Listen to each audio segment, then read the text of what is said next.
and PhD students, of course, that is a global thing. You do research and you publish. What happens often because of the academic requirement for the thesis and the defenses, often research stops there. One of the things that we want to do going forward in the Positive Psychology Association of Kenya is to encourage research beyond thesis. And that's what we want to talk about as well today. So the way I'm going to make my presentation around this topic of researching well-being is somehow beyond thesis and defense. Often, in thesis work, there is a lot of role that the supervisors play. And often the supervisors can limit the possibility for our own dreams about the research. And often the examiners come from a sort of a set system, especially in Eastern Africa, where even we are given an outline of a thesis, how a research should look. This is the first chapter, this is the second chapter, this is the third chapter, this is the fourth chapter, this is the fifth chapter. And then inside the first chapter, 1.1 has to be this, 1.2 has to be this. So let's break away from that mold today. Let's talk about research as research beyond thesis and those structured things. So how would you go about it? That's what we want to talk about. Yes, I have done my master's and PhD, two masters in fact, and one was more theoretical, philosophy, the other was psychology of religion. My master's and PhD were empirical researchers, and for the PhD, even it was an intervention-based study. But I have continued to carry out research after my PhD. And I'm going to share some of that experience today. It's going to be a little bit practical, and I would speak rather quickly, take you through my slides quickly, so that we can have more time for interaction, so that we are also able to deal with your own issues and create an interest. My aim is to create an interest on researching beyond the academic requirement, so that, especially in the field of psychology and positive psychology in particular, we can generate data from Africa, from East Africa, from Kenya. Because as we know, the textbooks in psychology are written using Western researchers, Western theories and models, and then we take them too seriously, we keep repeating them. What about generating our own models and theories? And if we need to do so, then we have to carry out research. All right. So I'd like to talk about three things today. The first is, how do you begin to conceptualize a research? That's the first starting point. Secondly, that is a preliminary work, in a sense. Then when you get down to planning the nitty-gritty issues of that research, then we are beginning to operationalize the research. Then the third thing is to publish the research. If you don't publish your finding, then you have not done the research. That is it, simply. You have made a fantastic discovery. It is worth nothing if it remains between you and your laptop. It has to go public. So again, publishing is not simply a requirement for graduation, but it is making known to the public. Publish, it is to make public your findings. So I would talk about those three steps. And Dr. Chakwa, we can take a break after every section and take some relevant questions as we go forward, even though sometimes if we have those question breaks, Sometimes people preempt what I might be saying later. So just to use your discretion around those questions. So here we go. Conceptualizing the study. So what does conceptualization consist in? So it is simply, it consists in answering two questions. I'm sorry, some neighbors are talking here. I hope it's not disturbing you. There are some construction workers. Okay, you're okay. So, what does conceptualization consist in? Yeah. It is simply answering the two questions. How can we conceptualize the constructs of the study? Secondly, how can we conceptualize the relationship or the interaction between those constructs? Let us take let us take an example. Does character coaching, because that is something that we do and that is something that now I'm currently researching on, does character coaching young people improve their well-being?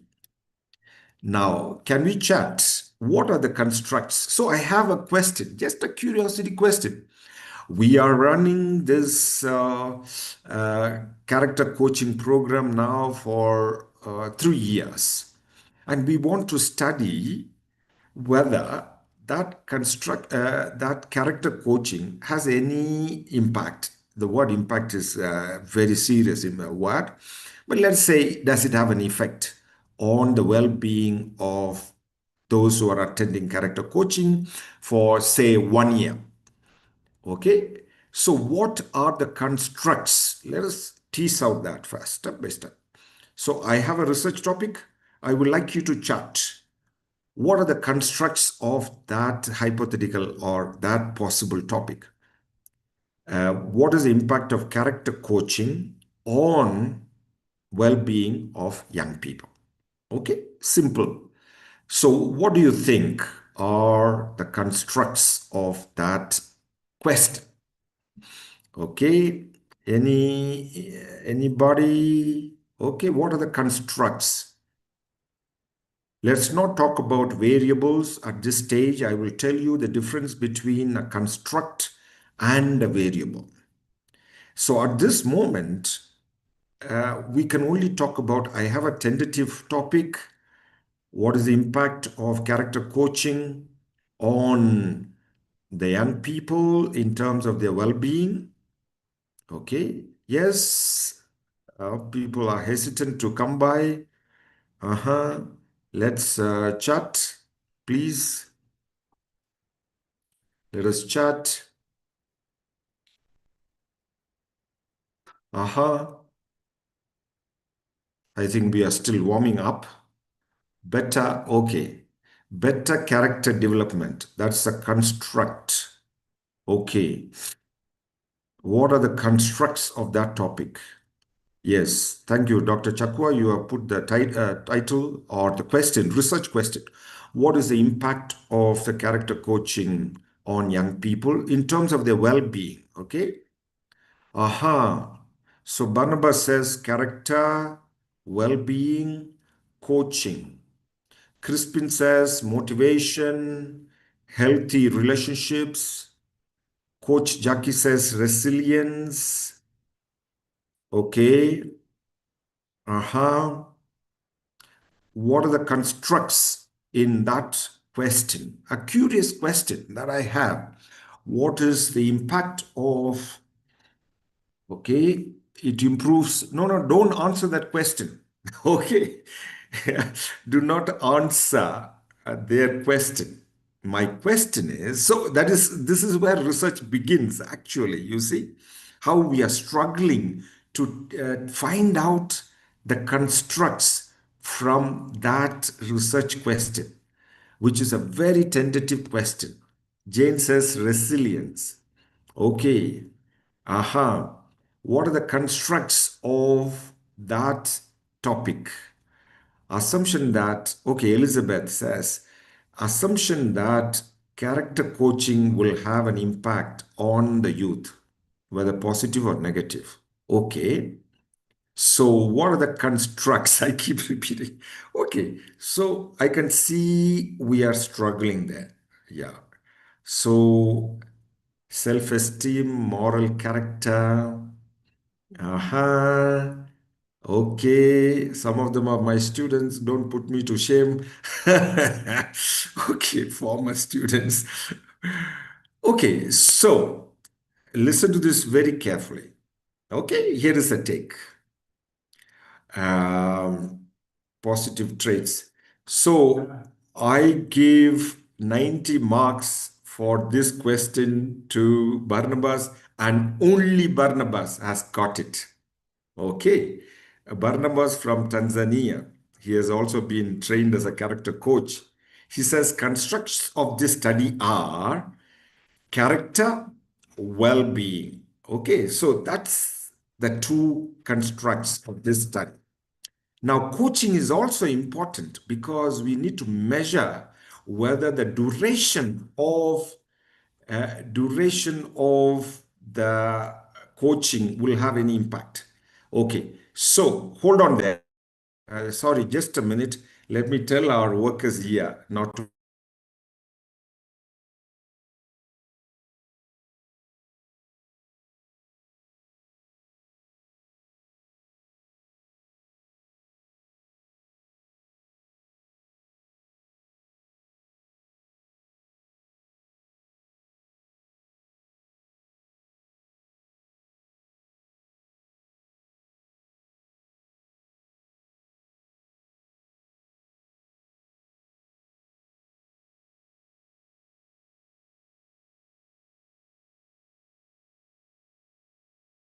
Okay, sorry about that. Just because there was some distraction here. So the first question is to identify the constructs. I think that we are still struggling. Huh? So first question is, what are the constructs of the study? So in this example, basically take the things within the question, your research question or your research topic. Which are the things that you want to examine in this study? That those are the constructs, simply. If you say resilience, are you then your topic should have resilience in it. So you could say, if I were to say the topic of my study is what is the impact of character coaching on the resilience of young people, then resilience is a construct. If I say motivation, what is the impact on healthy relationships and motivation? Then motivation and healthy relationships are constructs. Here, simply go blindly. Go blindly. What are the major terms appearing on your topic? So you see, we are struggling with that first area. And sometimes when even in thesis, we find that gap, especially in the drafts, of course. When a student brings a draft, they are measuring something, they are doing a literature review of something, their topic is something else. Okay? So, even if you have a tentative topic, okay, for the sake of discussion today, I'm going to talk about youth well-being in Kenya. Okay, because I will propose a project at the end of this presentation in which you can be part of.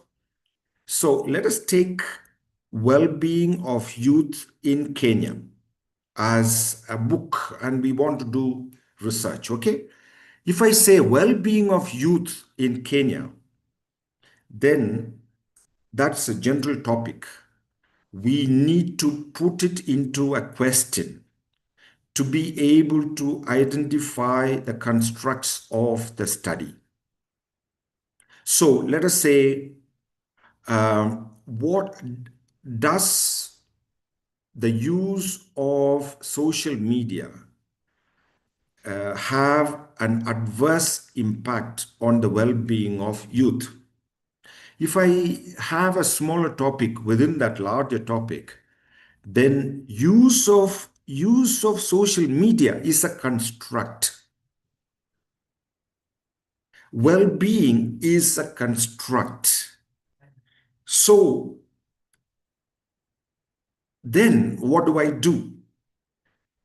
Once I have identified these major constructs in my research area, how does literature conceptualize the constructs of the study?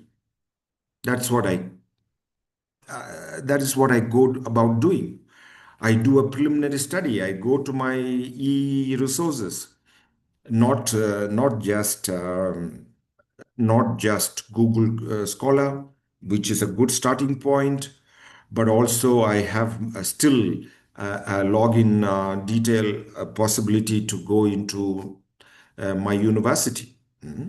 Then I go to EBSCOhost. I look for really published indexed journal articles, and I read how, let us say, use of social media has been measured. So in my topic, character coaching, I will see first who are the ones in the world who have done researches around character development. There could be different words. I am using character coaching, okay? But I need to find out what are the terms that are used in literature. And sometimes I might change it into character development, though I can still use character coaching and I define. So then I need to write down 1,000 words, sometimes 2,000 words, 1,500 words, just on the conceptualization of the constructs. Very often in our thesis, we just give operational definitions. For me, that is not sufficient to publish a paper. I review for happiness studies. Even this week, I reviewed an article for happiness studies. I review for Journal of Positive Psychology. I review for Archives of Psychology of Religion. I review for many, many journals, international journals from the big five publishers. And often when I have reviewed, they will also share, the editors will share the other reviewers' remarks. And then I compare, did I measure up to other reviewers whom I don't know of this article? Similarly, also, I have published about 30 peer-reviewed articles, for none of which I have paid. Okay, my students would have paid. I don't put that even in my CV. If I did not take personal responsibility for even a PhD student's publication, I see where they're published. If they're published in a predatory journal, most of Kenyan publications are in predatory journals, to tell you frankly. I don't put it in my CV. If I reject all that, if I leave out all that, I have published 30 peer-reviewed articles. And you know how this world works, world of academics, research, publications. And from that perspective, I'm telling you, first, if I were to do a serious study of the impact of character coaching on well-being, I need to write down, without a supervisor's help, in this case, I need to write down 3 to 4 pages on the constructs of my study with references, because that is going to be cited. It is going to be part of my introduction to my article. So once I have read the literature, how this construct has been conceptualized, how it has been defined in different researches, then I fine tune my research. Okay. So then I also get curious about the interaction between the constructs. Okay. The first is the definition of the constructs. Second is the interaction between the constructs. So in my topic, character coaching and well-being, what is the interaction that I'm seeing? That simply character coaching develops character of youth, and that has an impact on well-being, improved well-being. Okay. So as I conceptualize, then I'm going to tease out what type of well-being am I talking about?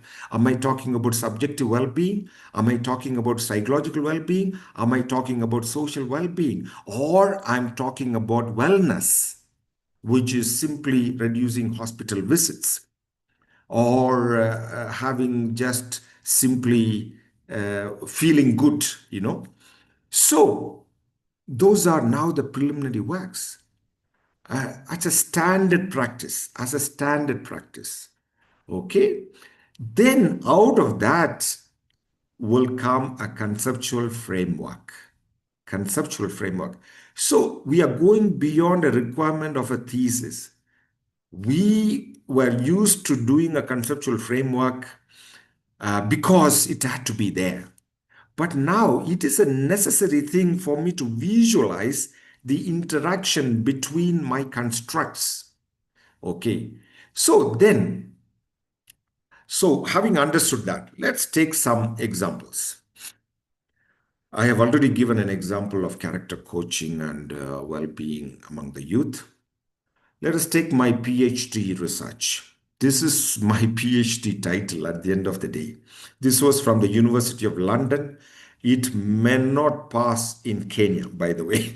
Whereas in the University of London, I passed without correction.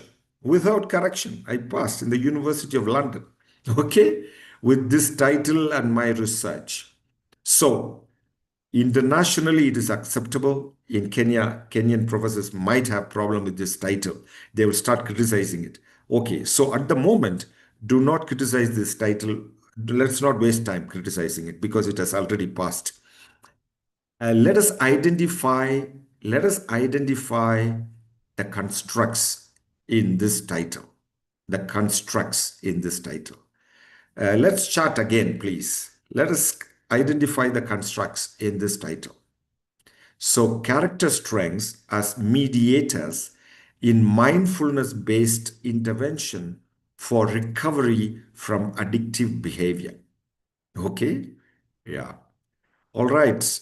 So, just chat, please. Uh-huh. And identify the constructs in this title, because this is an important exercise. Once you have very clearly sorted out the constructs in your mind, the rest is a matter of fact. Well done. Here, Coach Jackie says character strengths, mindfulness based intervention, okay, addictive behavior. Simply the constructs, yes. Recovery. Somebody says recovery. Yes, it is possible. Yes, recovery from addictive behavior is is a construct. Yes, thank you for drawing our attention to that. So character strengths. So mediators is now showing the relationship between the constructs. If you look at it, huh? What happened?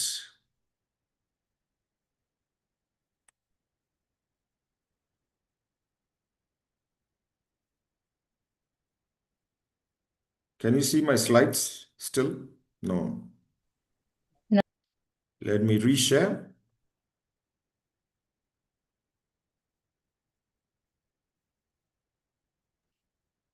Okay. Are you able to see my slides now? Yes. Yes. All right. So here is where we were. I don't know what happened. So we are trying to identify the constructs in this title.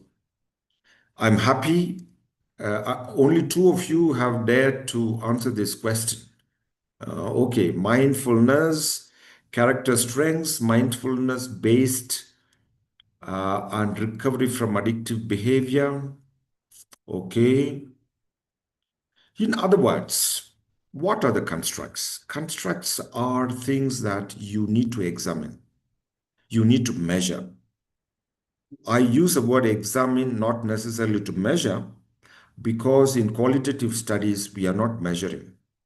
Okay, that's why I'm being broad-based at this level. I'm happy. Okay, somebody says psychology of religion and positive psychology, recovery from addictive behavior, strengths of mediators. Okay, character strengths in mindfulness mediators, constructs what we need to examine, exactly what we need to examine. Now, in this study here, in this title, psychology of religion and positive psychology are not constructs. They are going to provide my theoretical framework, and they are going to show my area of specialization. Okay, so I'm not going to measure that. I'm not going to measure the psychology of religion. I'm not going to measure positive psychology. The way I'm going to conceptualize character strengths will be based on positive psychology, will be from the understanding or the theoretical framework of positive psychology. So, what is happening in this title is I'm not only including my variables, I'm including the relationship between the variables, I'm including my theoretical framework. So, from the University of London, this is a perfect title for a thesis. Okay, why? Because it not simply gives you the variables of your study, it brings out the relationship. What is the relationship word here? Mediators. And what is the theoretical framework? It is giving a hint from where I'm coming from. I'm coming because psychology is a very broad-based study or human science, but I am specializing in psychology of religion and positive psychology. So, and even, when my degree is given, my degree only says Doctor of Philosophy. Okay. And then it is my title that will say that actually I did it in the Department of Psychology of Religion. But I don't want to get stuck with psychology of religion. I want to also project myself as a specialist in positive psychology right from day one of my after my graduation. So, okay, so this has been thought out. Sometimes I find that MA master students and PhD students, they get stuck with their title, they hold on there. But I can tell you this title evolved through 4 years. 4 years. Every month or so, the title used to change. Yeah, 4 years. And that's not a problem. What is the title that is going to be submitted when I submit my final paper? That is what the title is of my study.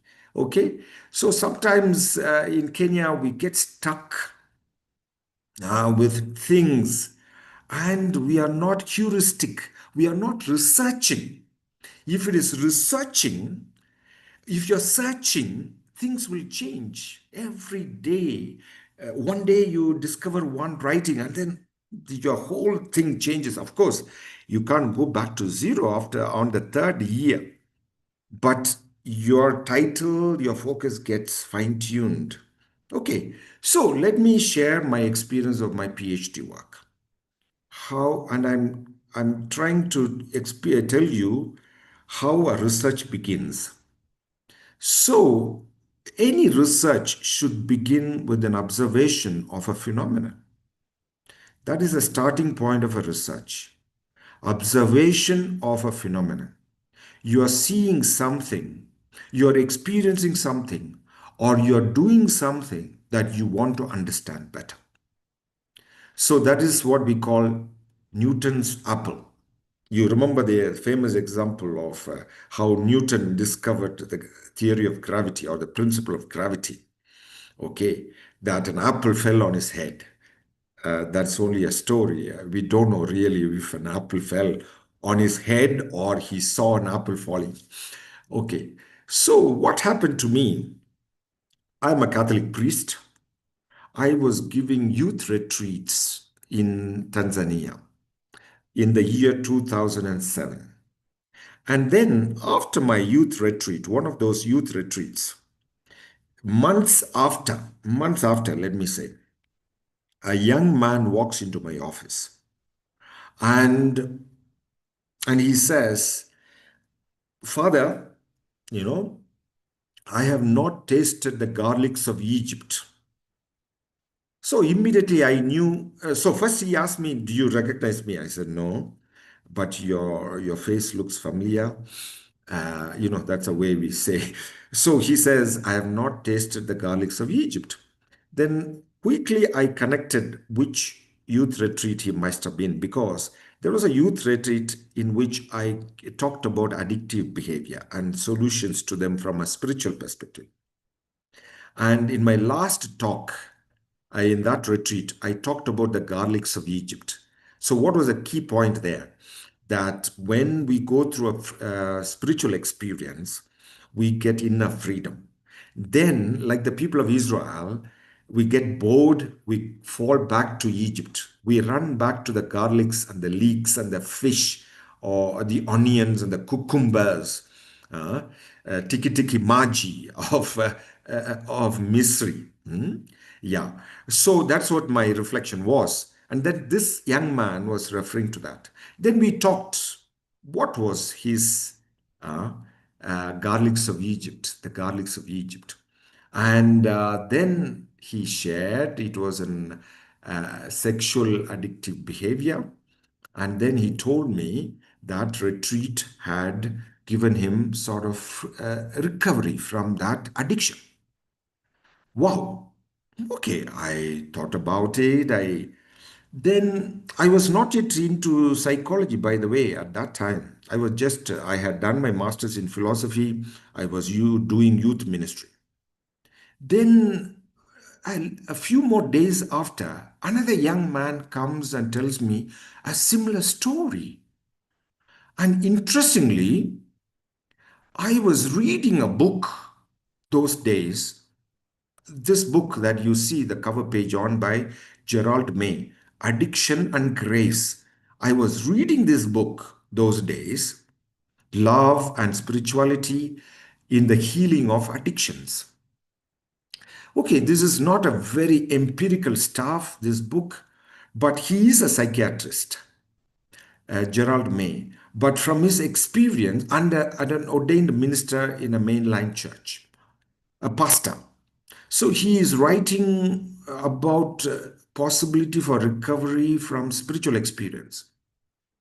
Okay, it was he. I did not pay attention to the academic background to whatever he was saying, but I was reading this book at that time, and then I'm hearing stories from the youth of testimonies of how a 5 day silent retreat sort of healed them of addictive behaviors, sex addiction, alcoholism, in these two cases.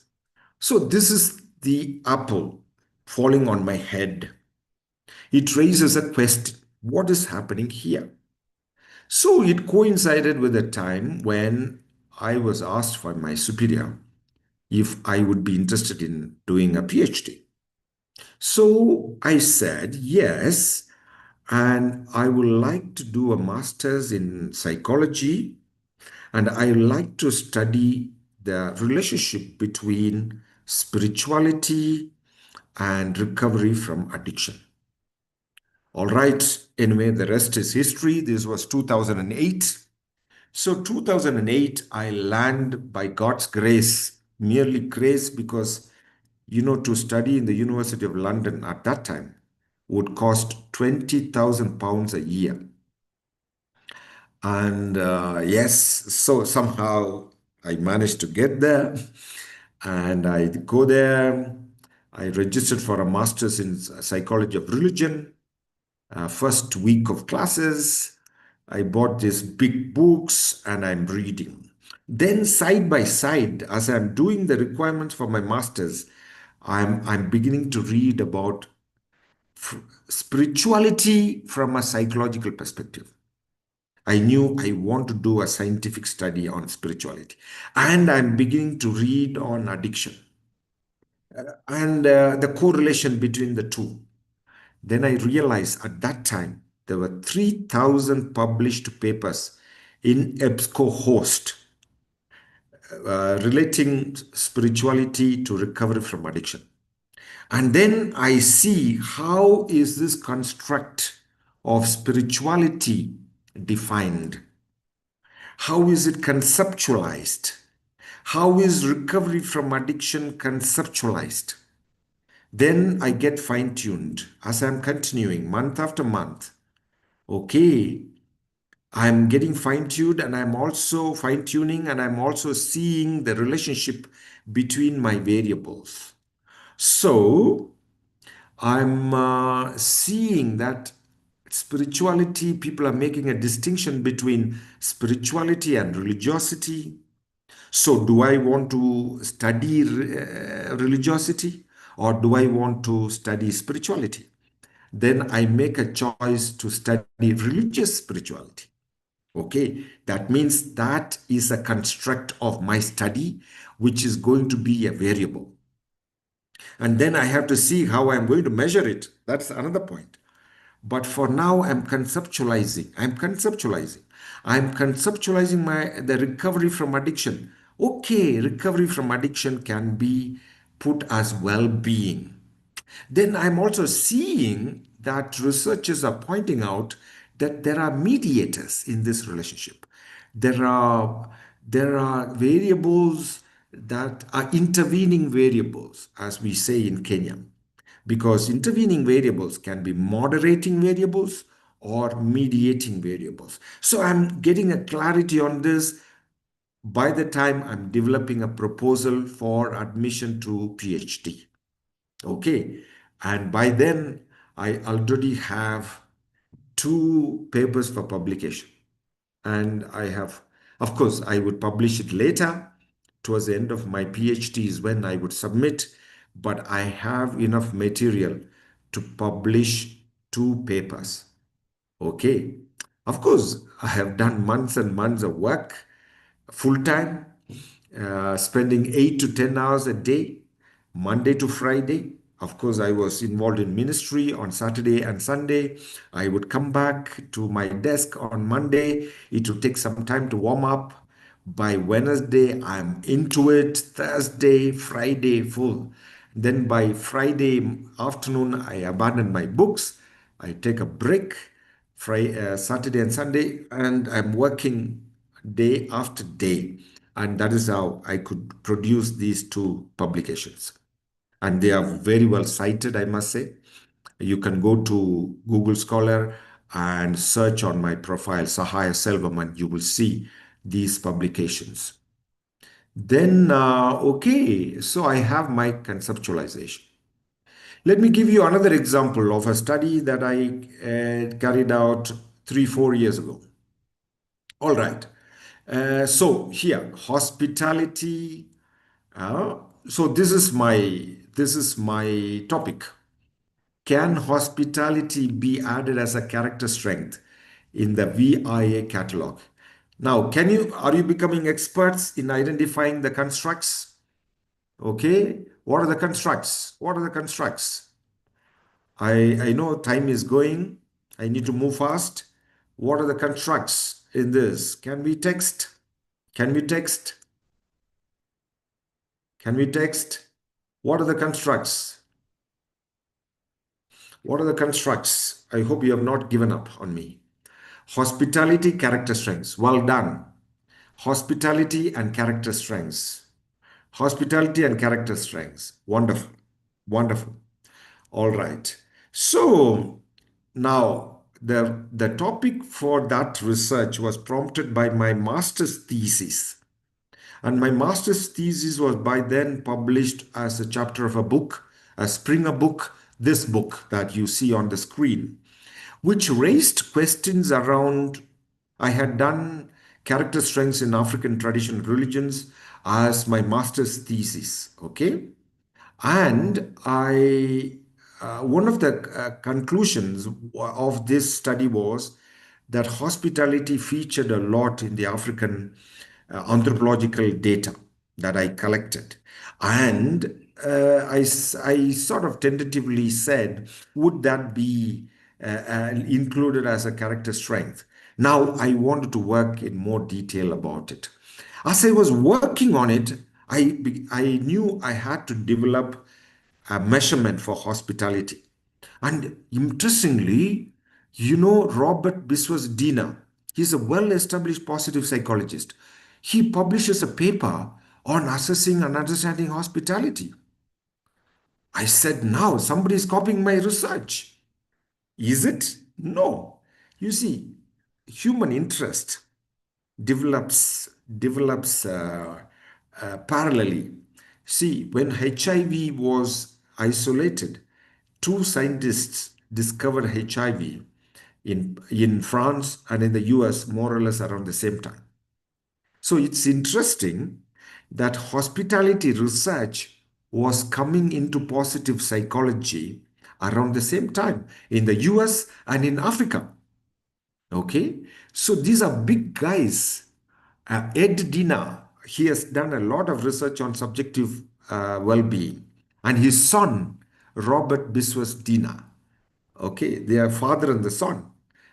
And you can see they had done a collaborative study with other, this must have been PhD students or whatever.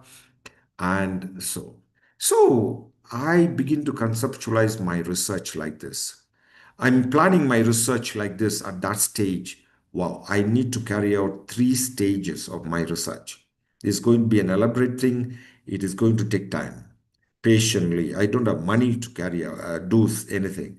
I have to do it slowly. Qualitative study of hospitality, out of which I'm going to define hospitality and evolve a scale. Then I'm going to validate that scale. Then I'm going to do a correlation study between my hospitality scale and a standard well-being scale, which I don't need to evolve. I'm going to use an existing one. So, literature review, my dear friends.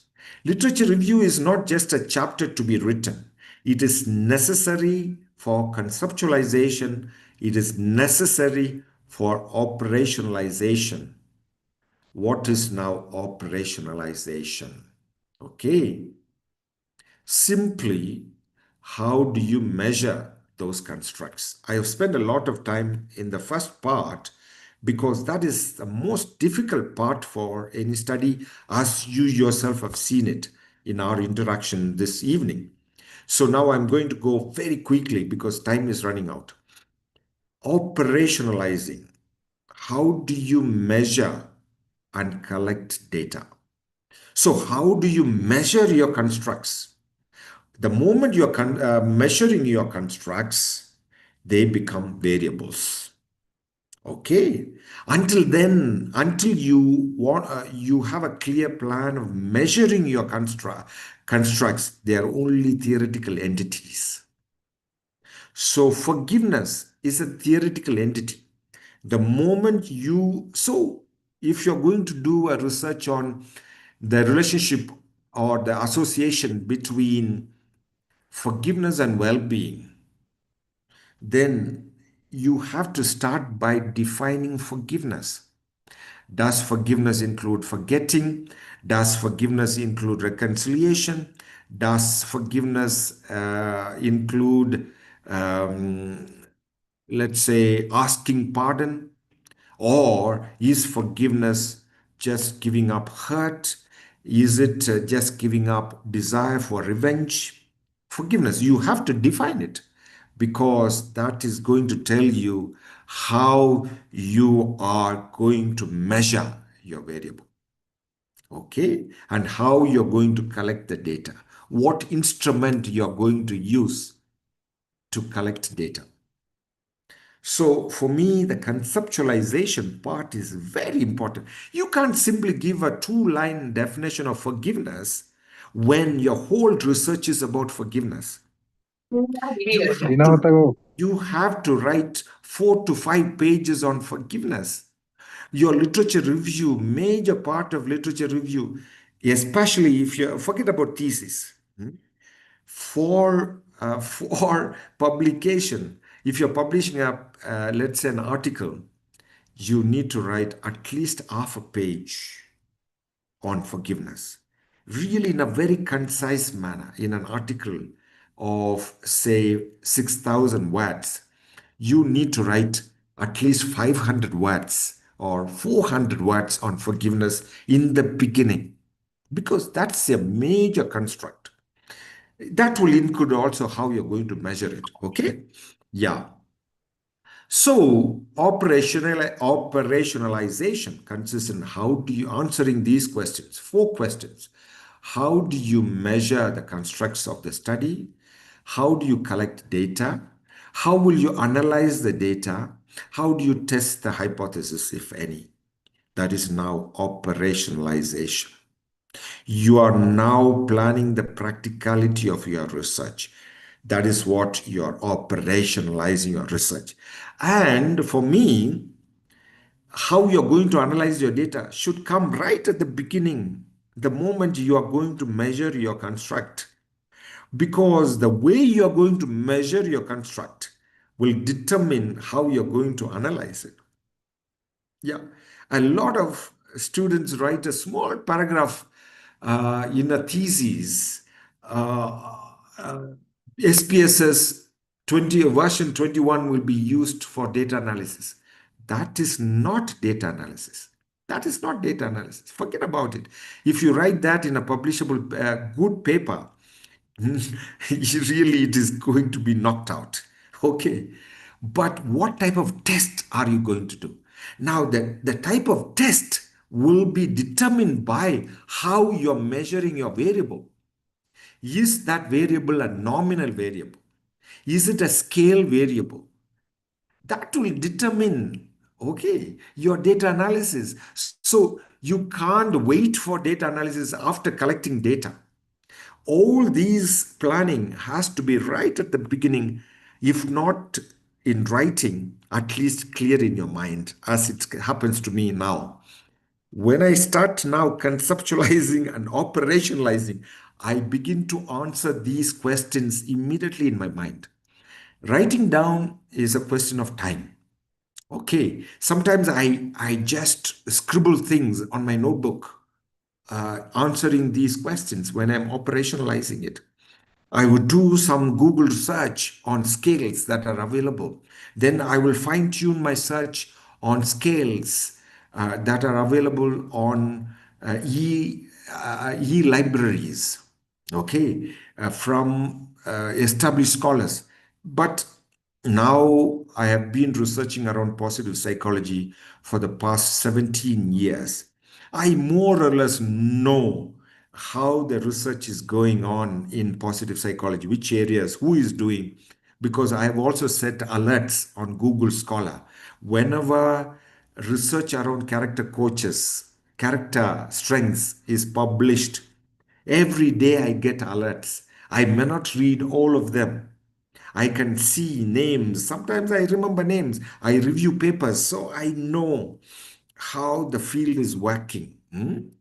Yes, so so once you're in it, even if you're doing other jobs as I have done for the past 3 years, you keep updated. You keep updated. So when you go for a conference, last year I went for a conference of positive psychology, European conference in Austria.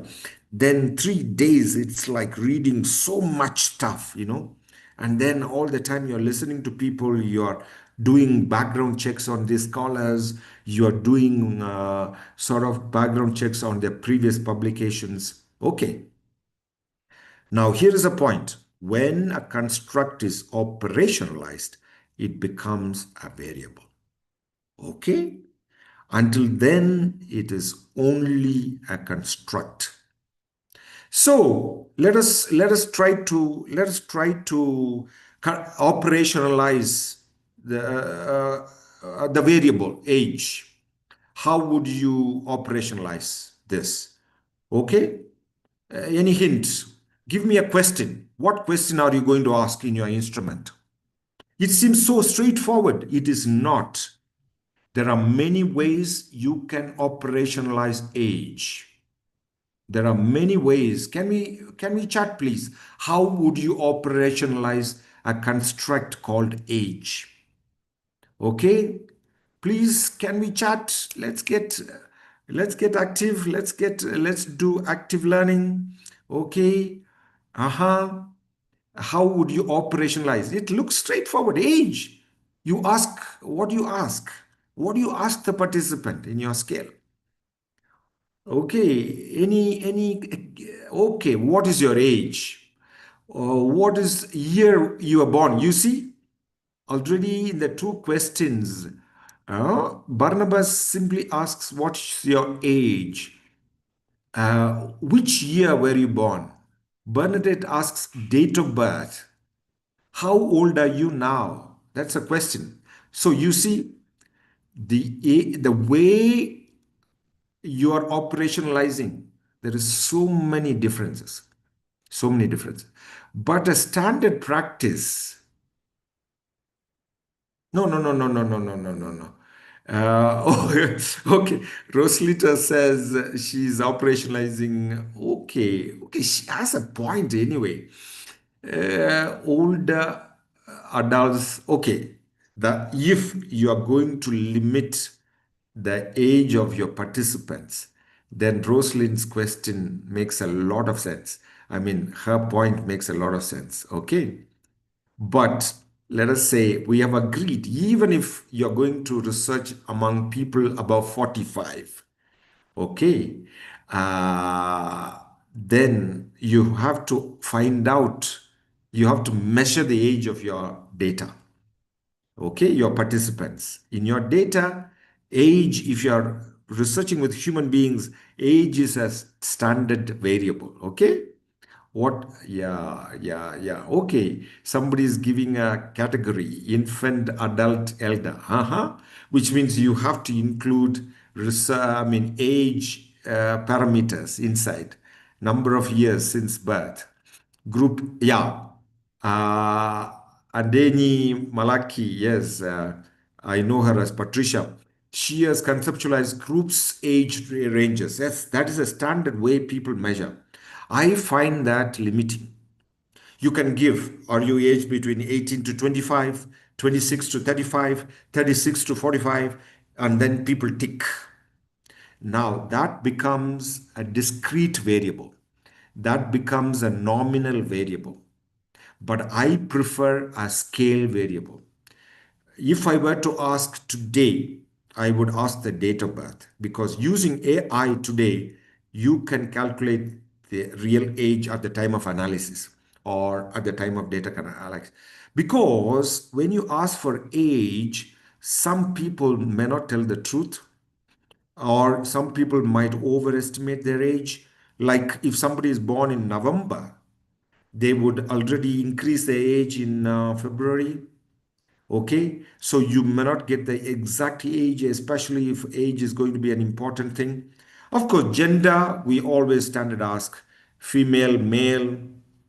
Okay, actually, gender is not the right variable, by the way. Sex is the right variable.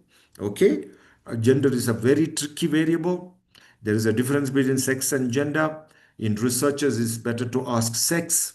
Okay, you could give three options these days as a standard practice: male, female, and other. Okay, it's safer that way. That is safer. Let us operationalize. How are you going to measure religiosity, for example? How will you measure religiosity? You see, let's say the correlation between religiosity and well-being.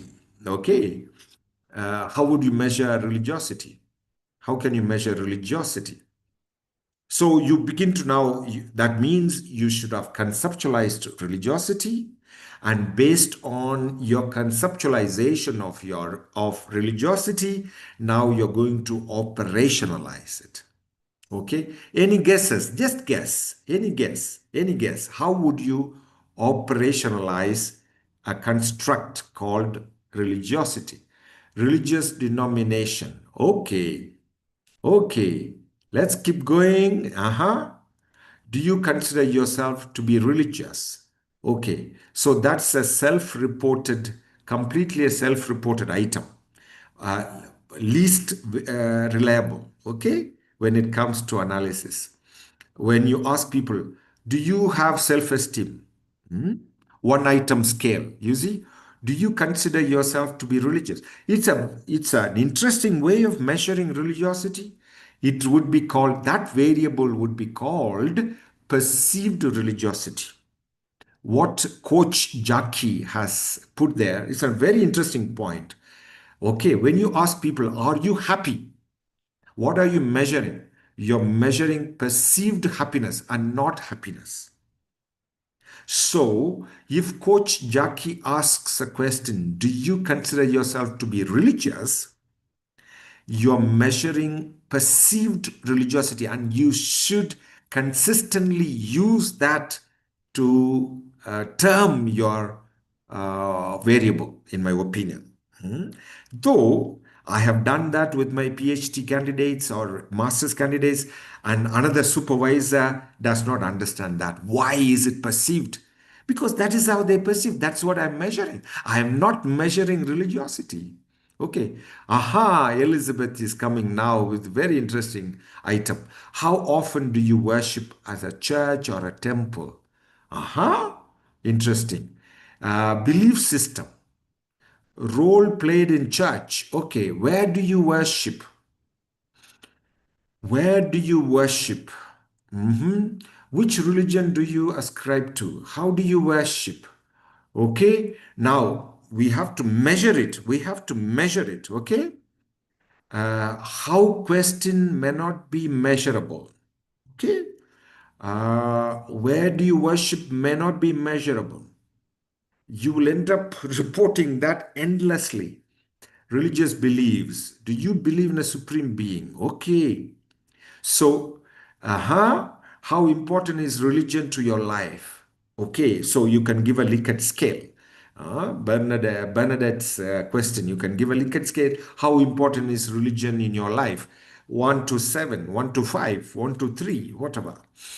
What if then follow up with how do you express your religiosity? Okay, now that will become an open-ended question. Jackie, Daktari, that question, how do you express your religiosity, would become an open-ended question. Open-ended question means you have qualitative data and people are lazy to write open-ended questions, reply. Okay, all that are part of the research. Do you belong to religious groups? Oh, very good. Wonderful, wonderful feedback here. Now we are getting it. Do you believe in a supreme power? Which religion do you ascribe to? Ascribe to? Do you believe in God? Do you define religion? How do you define religion? Now that's an open-ended question. How often do you practice your religiosity? Okay, you can give then frequency, you can tick. What is your religious affiliation? To what extent does religion? Okay, let us say this is how I will measure. How often do you attend worship? Okay, I'm measuring the degree of religiosity. I am measuring the degree of religiosity. So that variable of the degree of religiosity, that is how I'm measuring, that's how I'm operationalizing. This is my way. It's not the only way. Then that variable can be counterposed with well-being, the degree of well-being. So then I can measure correlation, increase in religiosity, decrease in religiosity, if it is a correlational study, you see. Otherwise, it's an exploratory study simply. You are just quoting, you're just giving a lot of descriptive data. Okay. So, but I want to do a correlational study, then depending on how many variables I have, I can go to regression, you see. Um, so, attendance at worship, daily, weekly, monthly, yearly. Now, that will tell me their religiosity. That is not the only way I'm going to measure religiosity. Reading the scriptures. How often do you read your scriptures? Daily, weekly, monthly, yearly? Uh, okay, saying personal prayers or participation in worship is official. This is personal prayer, personal devotions. Okay, I could use the word devotion as well. Daily, okay, 3 times a day, 5 times a day. You see, now if somebody coming from an Islamic background is saying their 5 hour 5 time prayer, then they're highly religious. You see, we are measuring religiosity because religiosity is not spirituality. Religiosity may not, yes, belief in God cannot be degrees in degrees. It's an either or question. Do you believe in God? It's an either or question. It's a discrete variable. You see? Okay, so we don't have time to go into that. We That's why I was planning a workshop, a physical workshop. Let's see how it is going to come about. These days, people don't want a physical thing online, but there's a limit to what we can do on online. It has to be a whole course. Now, imagine after my conceptualization of religiosity, I have another variable called religious spirituality. It integrates spirituality and religiosity. So the way I'm going to measure religious spirituality, look at the way I'm going to break it down. Okay? Uh, and so the major part, so when I'm doing my literature review, these are the things I'm finding out that literature is taking me beyond religiosity. It is taking me to spirituality, but I want to stay in within my religion as a Catholic priest. But I want to do a scientific study of how even my fellow Catholics are practicing religiosity or religious spirituality. You see, I can measure both in a population. Yeah, yeah. Whether people are religious or they're also practicing spirituality. And the way I will define spirituality is in terms of contemplative practice, in terms of meaning seeking, in terms of practice of compassion. You see? Whereas religiosity has nothing of compassion there. So we can really find out that somebody can hold a gun and kill somebody and yet perform their ritual. Okay, so that is religiosity. Then we can make a case, you see, that religiosity combined with spirituality has better impact on well-being. That is true. Research is showing that religiosity itself does not have an impact on well being, by the way. Okay, there's ample research. Yeah. And sometimes it can cause depression. Okay. Whereas spirituality, when you're seeking meaning, now I'm going into the content, but that is already established research, a lot of data. Okay. So for example, let's think, how would you measure wellness and well-being? Are they the same variable? Are they the same variable? Since we are talking about researching well-being, okay? How would you measure wellness and well-being? Because there are a lot of wellness centers, a lot of people use well-being today. Okay, so you need to do a literature research, literature search, literature review to find out how academic research has conceptualized these variables. You don't need to reinvent the wheel. And a lot of like people who are running a gym, they talk about well-being. Okay, that's research, scientific study. Okay, define well-being that way about going to the gym. Okay, so how would you? This is an important slide. Can we take some time? Try to attempt to measure wellness and measure well being. Would you measure it the same way? Uh huh. how would you measure wellness and well-being? Because often these two terms are used interchangeably and without much of responsibility, in my opinion, from a scientific perspective. We use well-being, we use well-being, we use wellness. Any guesses? Come on, try just to try one of them. How would you measure one of these? Okay, as you can see in my mind, they are not the same.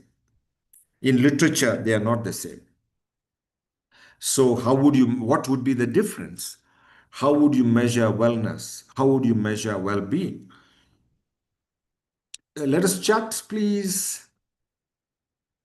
Wellness, any chronic illness. Okay, wellness. Do you sleep enough? Okay, uh huh. Yes, interesting. Namunyak, she's a character coach. I know. Wonderful. Wellness. How often do you hang out with friends? Okay. Well-being. How often do you go to hospital out of feeling sickly? Okay. Crispin. Okay. Wellness could be physiological, heart rate, sugar levels. Okay. Yeah, fair enough. Tabitha's reply there is interesting. Wellness could be physiological. Okay. Wellness, freedom from ailment. Okay. Well-being. Are you contented with your life? Uh-huh. Yeah. Okay. So wellness and well-being. Do you feel alone? Okay. Uh, I don't know what you're measuring there. Do you feel alone? Okay. Now, you may not, all right, you may not, at this level, when you're operationalizing, you're not itemizing it. If you see my previous slide, by the way, I am not at this level developing a questionnaire yet. I am only writing out the dimensions. Have you noticed? These are the sub dimensions of my variable. So these are going into my conceptual framework. And conceptual framework will have these variables and it will also indicate the relationship between the variables. Okay, that is what conceptual framework is simply. So at this level, when I'm operationalizing, I am not yet really having my questionnaire because you don't need a questionnaire. You can take an existing scale as soon as you have conceptualized, because that is where the way you are going to conceptualize your study, you have to go back, you have to rely on the author whose scale you're going to use. You have to be consistent. Often we are conceptualizing in one way, we are measuring in another way. We give an operational definition out of nowhere from the dictionary and forgetting that according to Enright, he is conceptualizing forgiveness in this way. Worthington is conceptualizing forgiveness in another way. I define forgiveness in one way, then I'm using Worthington's scale. Do you see? A lot of disconnect in research. You have to go methodically. The way you are conceptualizing your variable, your construct, is how you are going to measure your construct into a variable. That means you're going step by step, you are developing a conceptualization. Why we are saying conceptualization and not definition? Because definition is a statement. Conceptualization is a discussion about your construct. Yeah, it is lengthy. And then out of that, you are evolving your sub dimensions here. You see, so what would be the sub dimensions of wellness and well being? In the interest of time, allow me to go ahead. Okay, so for example, I would measure wellness in terms of sleep and appetite, quality of sleep and appetite. Okay, wellness, because it is already positive. I am putting good So, but I would ask a question. Uh, how, I mean, on a typical, how many days in a typical week? Now that is itemization, okay? But this is a sub-dimension, quality of sleep. Quality of sleep is associated with wellness. Okay. Right now, like the other day, last week, my smartwatch is showing my sleep quality in terms of 91 percentile, 91 points. So you see, so which means my sleep quality is excellent, excellent these days because I'm on a holiday mode. Okay, so sleep and appetite is a good indication. Even in psychiatry, it's a good indication of wellness. Okay. Reduced visits to hospital. Okay. Generally feeling good. Wellness. Wellness. Whereas well-being, you see, it's very complex. Well-being is very complex. Life satisfaction, perceived happiness, perceived happiness. I see myself as happy. That is perceived happiness. Functioning, that is now psychological well being. Functioning is psychological well being. Life is purposeful, that is psychological well being. Being accepted in my group, that is social well being. Contributing to society, I feel I'm contributing to my society, that is social well being. You see? So, in these six items or six sub dimensions, I am measuring actually subjective well being, psychological well being, and social well being. Do you see how complex it is? Yeah. So, I can see a lot of you are really, really attempting to answer that question. Thank you very much for that. But you see, operationalization means this breaking down your construct based on the way you have conceptualized your construct. Now you are between measuring and conceptualization. So now, how would I measure life satisfaction? How will I measure perceived happiness? That would be the next step. Okay. All right. Then I'm going very quickly with this slide.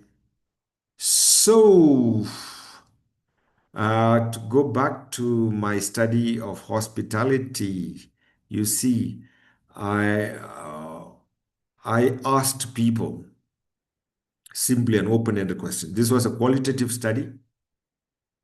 I asked people, how do you, what is what is hospitality? How would you express hospitality in your culture?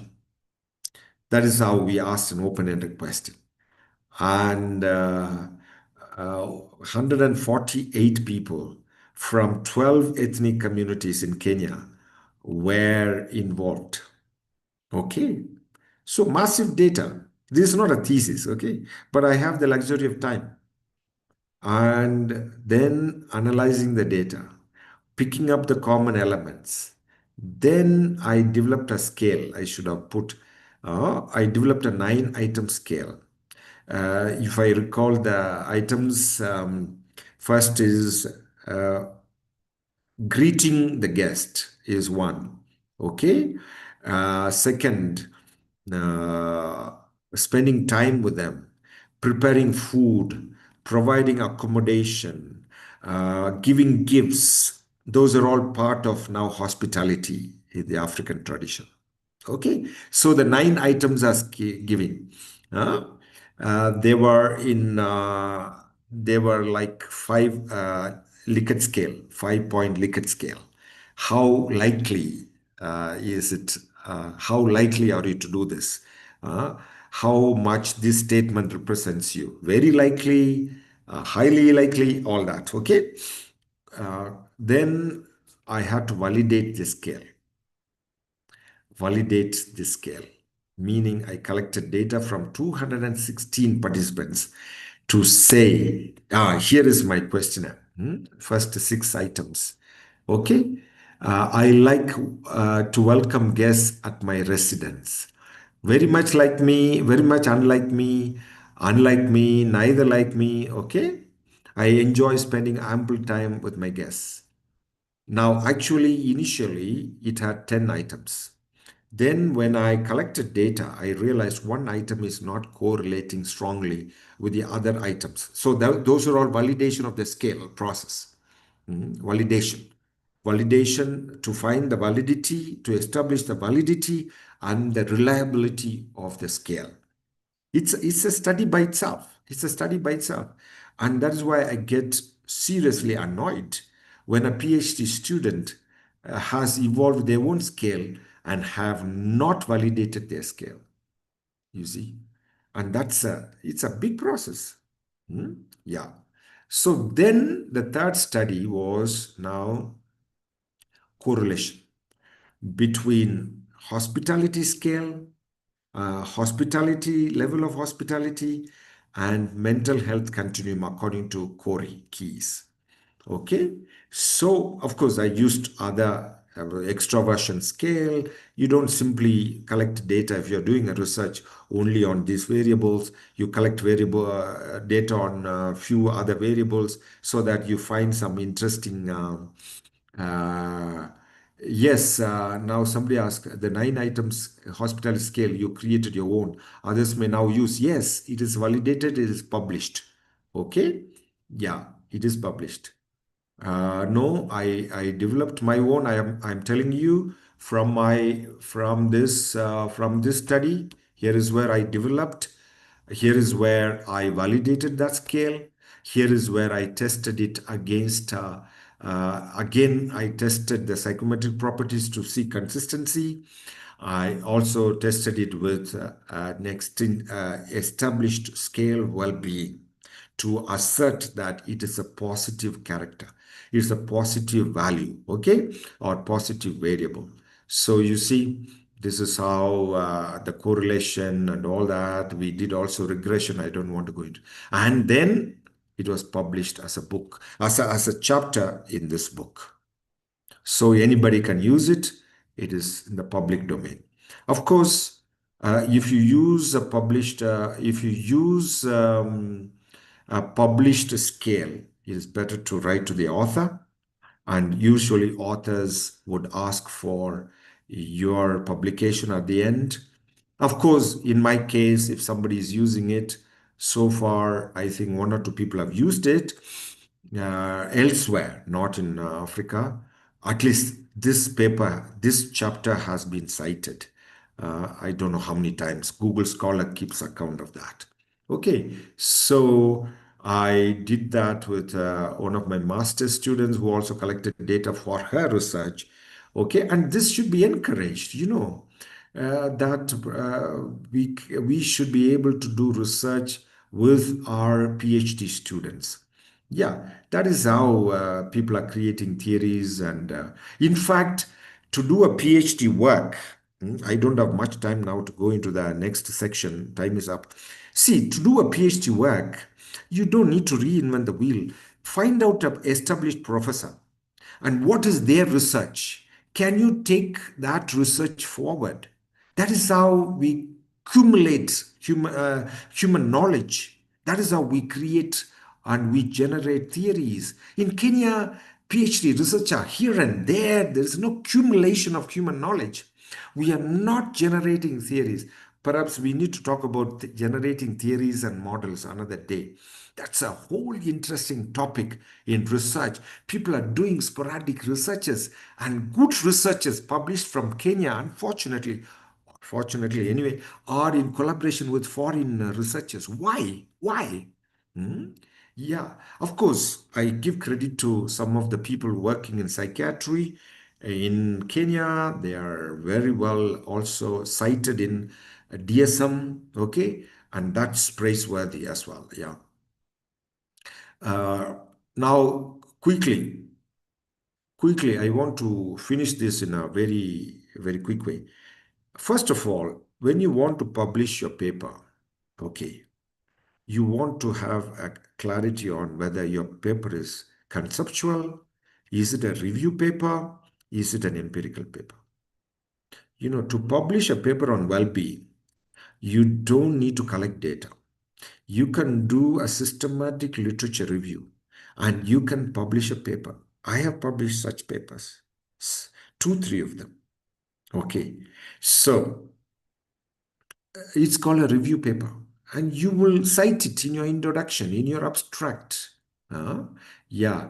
And systematic literature reviews. Look, I have published this. Uh, and I have published also papers on how to carry out systematic literature reviews. Okay. Yeah. So systematic literature review is worth publishing. And so literature review do not take for granted that it is a must and is a no. With serious literature review, you can publish a whole paper. What gets published? What gets published? Okay, because I review articles, as I've told you, for many journals in positive psychology and psychology of religion, and I know what gets rejected because editors inform you that based on your review and other reviewers, this article has been rejected.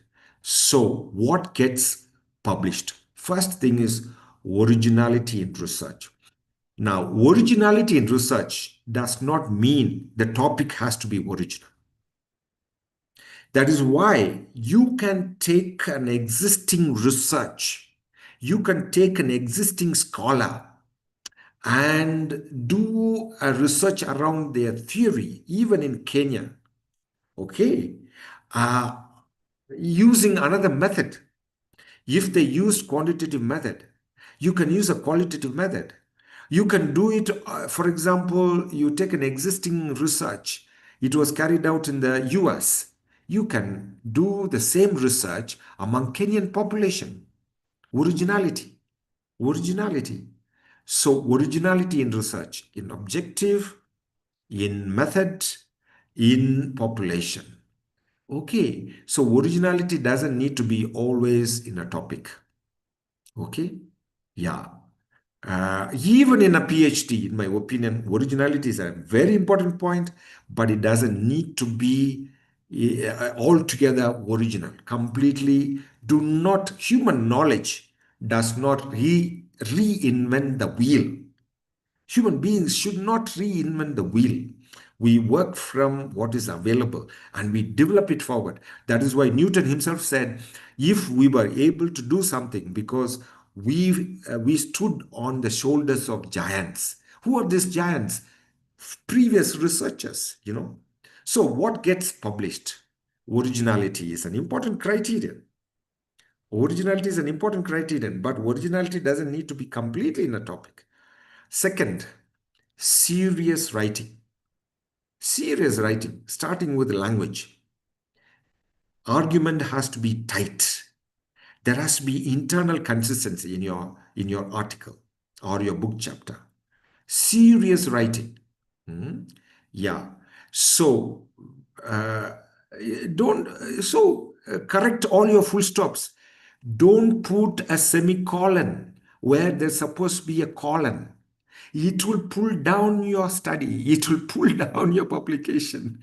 Okay, it's a very so how when you write, reread every paragraph, own it, reread every sentence, see how logical your paragraphs are. Does your one sentence lead to another sentence? Does one paragraph lead to another paragraph? Does one section lead to another section? That is what I call tight argument. Okay, then perfect match between the content of your research and the objectives of the journal. Okay, so uh, your article can get rejected because of lack of originality, because of seriousness. When I say serious, the scientific character. Scientific character. Scientific character means it is tightly argued, that you're going from the known to the unknown, from the simple to the complex, that you are arguing based on evidence. Okay, so that the middle point is very, very important.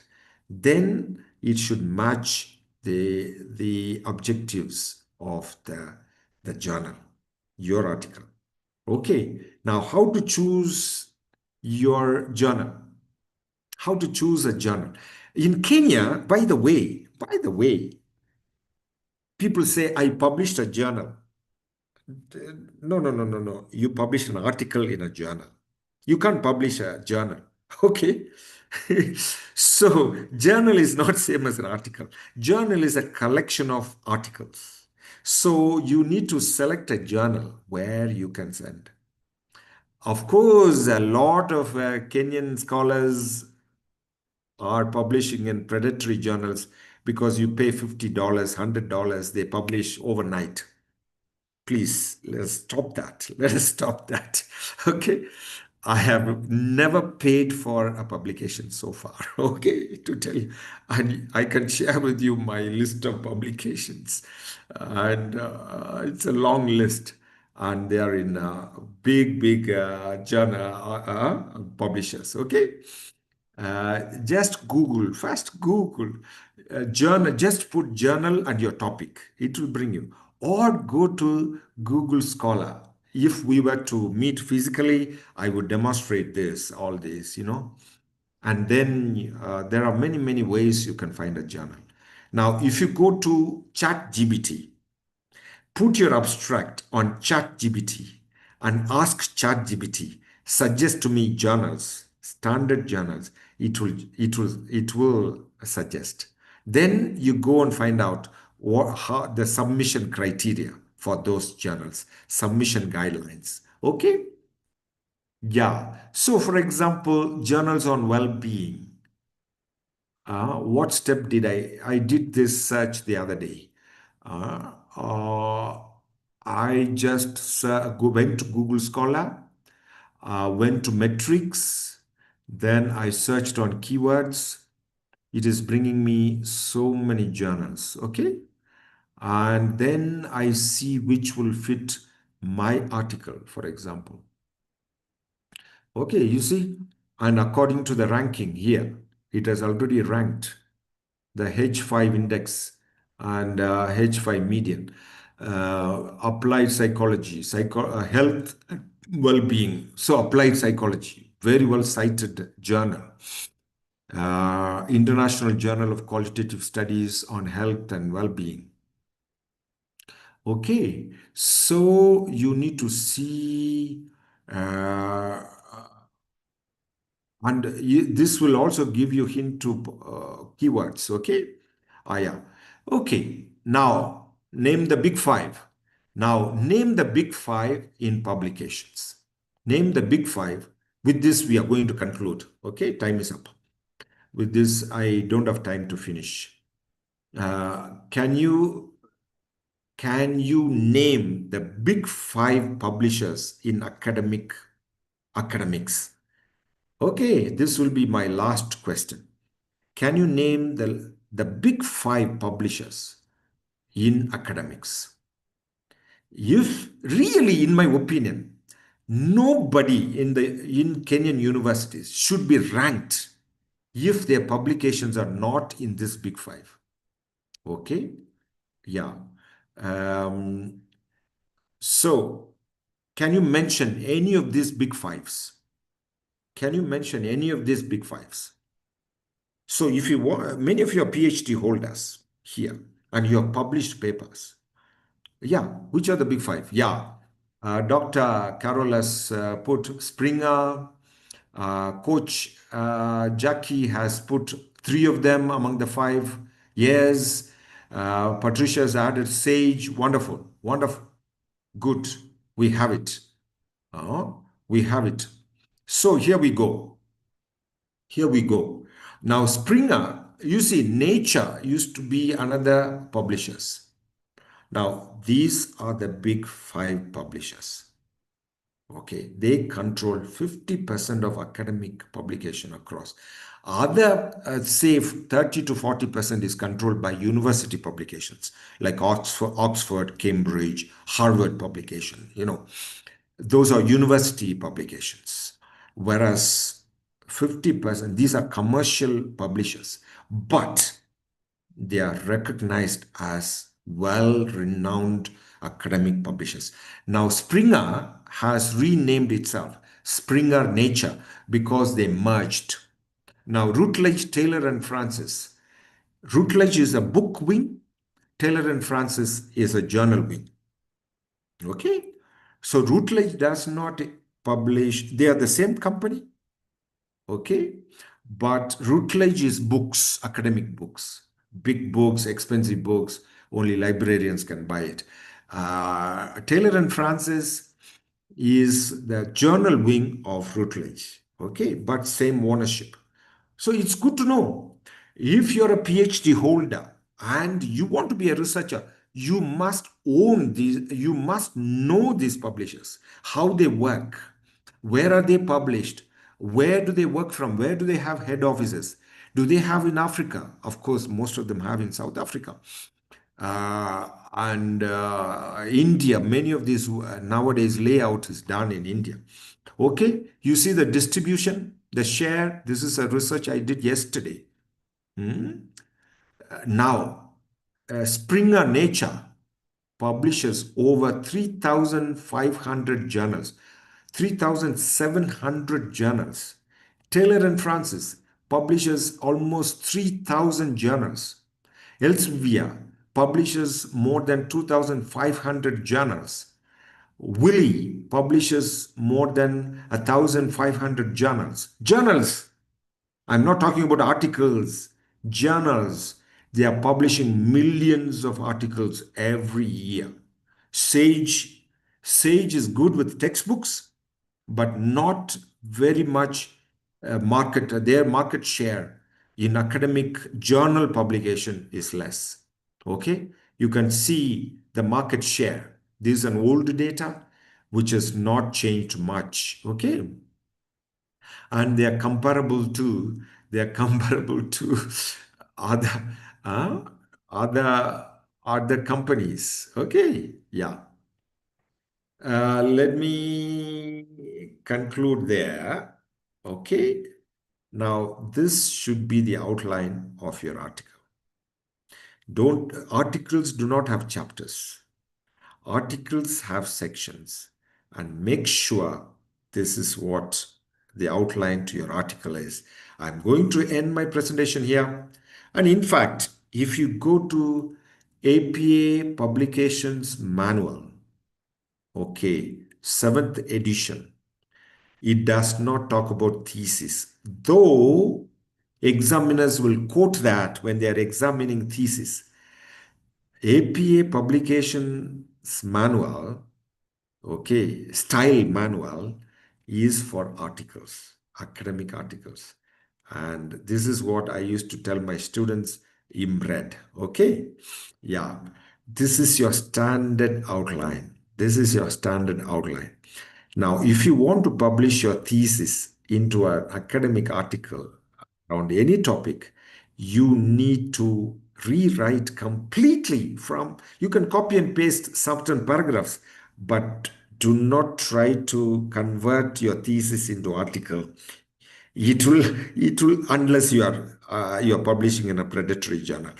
Okay, if you are publishing in a standard journal, rewrite it. You can copy and paste certain paragraphs, but rewrite it in this format. Okay, and then you will see how it gets. Okay, so we end there for now. Any last minute questions? As you can see, uh, I took a broad-based approach to publishing. Okay, sorry, I need to conclude with, before people take off, I need to conclude with my last slide proposal. Okay. Wah, wah, wah, wah, wah, wah, wah, wah, wah. Okay. Now, this Indian you are seeing in the middle, he's a young guy, much younger than me. He has published a lot of stuff. He has edited a lot of books. Recently, just the other day, a book came out on teaching and learning psychology. A very good book published by Willie, in which I have a chapter on capstone exercises, capstone assessment. Yeah, and we are going to work on, okay, our tentative topic is positive youth development, but I was asked to do a proposal for a publisher. So I'm working on it, and my tentative title for that book, it will be an edited book. Okay. You are welcome to work on a chapter. You can remodify your existing research. This will take 2 years. This will run for 2 years. Okay.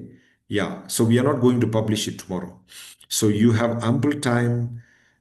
We are soon going to uh, advertise the call for abstracts with a write up on what is expected.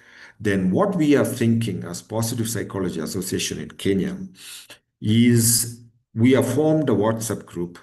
You can join this WhatsApp group right now by scanning this QR code on the right side of the screen. Okay, then we are willing to mentor you.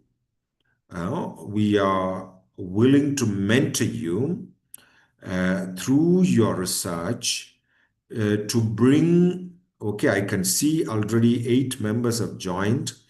Okay, we are willing to mentor you uh, to bring your research into a publishable chapter.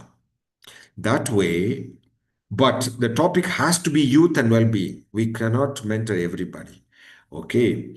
Because we want to keep it to the objectives of the Positive Psychology Association of Kenya. And my own interest is also youth. And my colleague Anish, who is in Christ University in India, is also okay. I can see. Okay. Okay, you are welcome to join even right now. Take your phone if you are interested. Okay, in a research associated with positive psychology, youth, and well being, you can scan this QR code, which will give you the login. Okay, let me see if it works. Has anybody succeeded? Or I have, okay, QR code. Okay, so over to you, Dr. Chakua. Over to you, Dr. Chakua. Thank you. Thank you very much, Prof. Oh, it is going to Google. Okay, maybe the QR because you code. are, if you are admin, you can just copy the Yeah, link to join and put it in the chat as we yeah, wind up this yeah, session. But yeah. thank you very much. I think we feel like we just got a taste of what it is that you have to offer. And there are several calls for a full workshop. And I'm sure even if we make So, sorry, Dr. Chakwa, Mm, I have put the link to our WhatsApp group on the chat box. Yeah. yeah, I think yeah, that QR code may not be working. Yeah. yeah. So that gives us access, direct Thank you. access to join. Thank you Yeah, very exactly. much.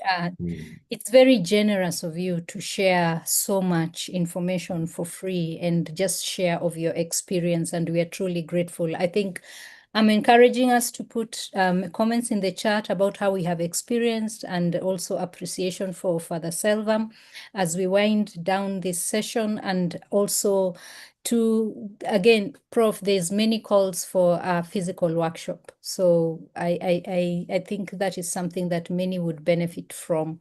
and something that as Positive Psychology of Association of Kenya, we can put something together. We need to just clarify, fine tune a little bit in our calendar, and we'll share the calendar with you and let you know when this will be offered amongst many other of the courses that we share and that we offer.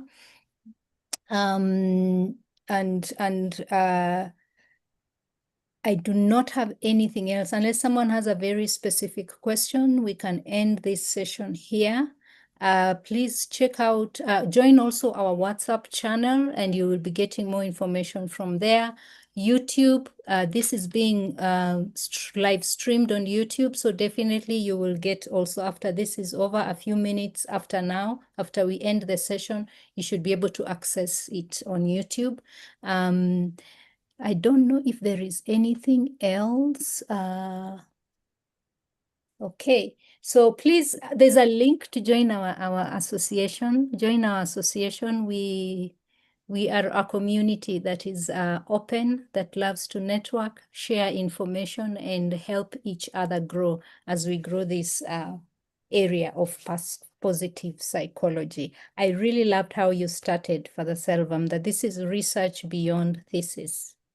I think we are so tied down within a box to just do a thesis to tick the box because we need to graduate. And so just having an opportunity to do this outside of a thesis, outside of the box and the limits that we have been given is exciting. And there are many opportunities, many possibilities in this space. So thank you, everyone. Have a good evening. God bless. And we'll see you in the next webinar. We have our webinars at every last Wednesday of the month. And in our next webinar, we are going to be talking about some well-being initiatives that are being run by those who are within Positive Psychology Association of Kenya.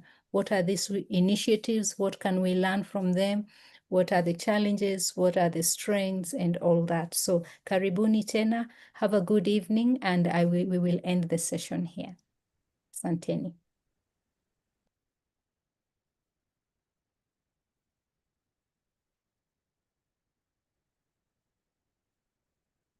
Thank you.